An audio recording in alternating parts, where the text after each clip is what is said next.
तो आज हम लोग इंजेक्शन मोल्ड के टाइप्स के बारे में स्टडी करेंगे। तो इंजेक्शन मोल्ड दो भाग में डिवाइड होते हैं, कोल्ड रनर मोल्ड और हॉट रनर मोल्ड। तस्वीर के माध्यम से आप लोग देख पा रहे हैं। तो कोल्ड रनर मोल्ड आगे दो भाग में डिवाइड होते हैं, 2 प्लेट मोल्ड और 3 प्लेट मोल्ड। और कोल्ड रनर मोल्ड का एक एडवांस मोल्ड है जिसको बोलते हैं स्प्लिट मोल्ड, जो कि आगे हम लोग इसके बारे में भी स्टडी करेंगे। और हॉट रनर मोल्ड भी दो भाग में डिवाइड होते हैं, हीटेड हॉट रनर मोल्ड और insulated hot runner mold. Heated hot runner mold भी दो भाग में डिवाइड होते हैं, externally heated hot runner mold और internally heated hot runner mold.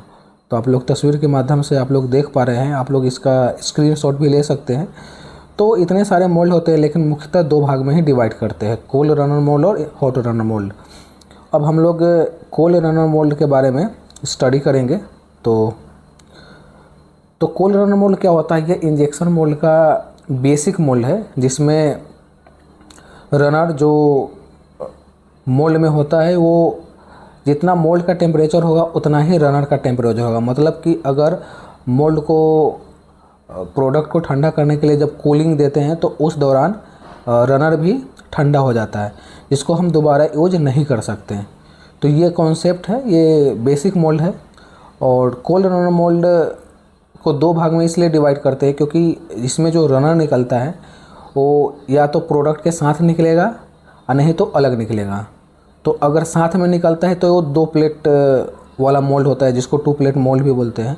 और जिसमें एक प्लेट और ऐड कर देंगे जो कि वह रनर को मोल्ड से अलग कर देता है, जिसे हम लोग 3 प्लेट मोल्ड बोलेंगे। देखिए आप लोग तस्वीर के माध्यम से, ये 2 प्लेट मोल्ड है और ये 3 प्लेट मोल्ड है। बीच वाला प्लेट होता है उसको बोलते हैं स्ट्रिपर प्लेट, जिसका काम होता है रनर को प्रोडक्ट से अलग कर देना। 2 प्लेट मोल्ड को कोर और कैविटी प्लेट बोलते हैं, या फिर ए प्लेट या बी प्लेट बोलते हैं। और 3 प्लेट मोल्ड को कैविटी प्लेट, कोर प्लेट और स्ट्रिपर प्लेट बोलते हैं। तो ये 3 प्लेट होते हैं 3 प्लेट मोल्ड में और 2 प्लेट होते हैं 2 प्लेट मोल्ड में। तो ये है कोल्ड रनर मोल्ड। और अब हम लोग स्टडी करेंगे हॉट रनर मोल्ड के बारे में। तो हॉट रनर मोल्ड क्या होता है कि इसमें रनर को हम हमेशा गर्म करते हैं, ताकि हम लोग नेक्स्ट साइकिल में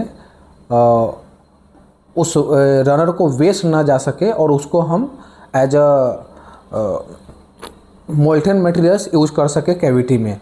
तो इसमें क्या होता है कि ये इंजेक्शन मोल्ड का ये एडवांस मोल्ड इसको बोल सकते हैं, क्योंकि इसमें मैनिफोल्ड सिस्टम ऐड करते हैं, लाइक हीटिंग कंपोनेंट जिसको बोलते हैं मैनिफोल्ड और नोजल, जिसका काम होता है रनर के मटेरियल का जो भी हीट होता है उसको मेंटेन करना, ताकि वो मटेरियल्स कोल्ड ना हो और डायरेक्ट हम कैविटी में इंजेक्ट कर सकें। तो टेम्परेचर कंट्रोलर के माध्यम से हॉट रनर सिस्टम को हम लोग हीट करके रखते हैं और कैविटी में इंजेक्ट करते हैं, जिससे कि रनर गर्म रहे और नेक्स्ट साइकिल में इसको हम यूज कर सकें। तस्वीर के माध्यम से आप लोग देख पा रहे हैं, ये लोकेटिंग रिंग है, ये इनलेट है। इनलेट के द्वारा मटेरियल्स को हम लोग भेजते हैं, मैनिफोल्ड में जाता है और मैनिफोल्ड में स्प्लिट होता है। और जितने भी नोजल है, जैसे कि बहुत सारे नोजल होते हैं, जितना गेट होगा उतना नोजल होगा, और उसके द्वारा हम लोग मटेरियल्स को गर्म रखते हैं। और प्रोडक्ट बनने के बाद नेक्स्ट साइकिल में वही रनर वाला मटेरियल कैविटी में इंटर करता है और प्रोडक्ट बनाता है। तो इसमें क्या होता है कि इसमें हम लोग को वेस्टेज कम हो जाता है, क्योंकि रनर इसमें निकलता ही नहीं, सिर्फ प्रोडक्ट निकलता है। तो इससे प्रोडक्शन रेट बढ़ जाता है, मटेरियल का वेस्ट कम हो जाता है, लेकिन ये बहुत ही कॉस्टली मोल्ड होता है। तो हॉट रनर मोल्ड का भी मतलब अलग अलग प्रिंसिपल है, क्योंकि इंसुलेशन के द्वारा भी हम लोग मटेरियल्स को गर्म रखते हैं, या फिर मैनिफोल्ड सिस्टम के द्वारा हम गर्म रखते हैं। तो इसी के बिहाफ पे हम लोग हॉट रनर मोल्ड को भी दो भाग में डिवाइड करते हैं, जिसको हीटेड हॉट रनर मोल्ड और इंसुलेटेड हॉट रनर मोल्ड बोलते हैं, जिसको हम लोग नेक्स्ट वीडियो में समझेंगे। धन्यवाद।